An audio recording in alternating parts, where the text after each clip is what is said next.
in this lesson, let's just consider the location of the components of an HVAC refrigeration system.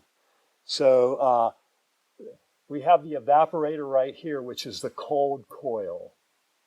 And right now we're talking about the summer, hot weather, and we're air conditioning.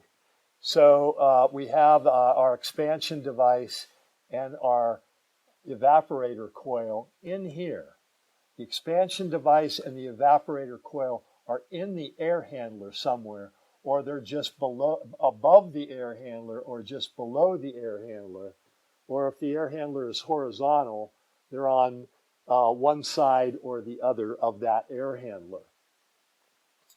Then we have our compressor and our condenser, this part of the system right here, the part of the system that is going to transfer the heat that we collected indoors to the outdoors, is in an outdoor unit, which contains the controls, it contains the compressor, and it contains the condenser.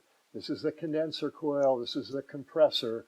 We have the condenser fan right here, and we have air that we're moving through this coil with this condenser fan. And so the condenser fan is sucking the air through the coil and blowing it upwards.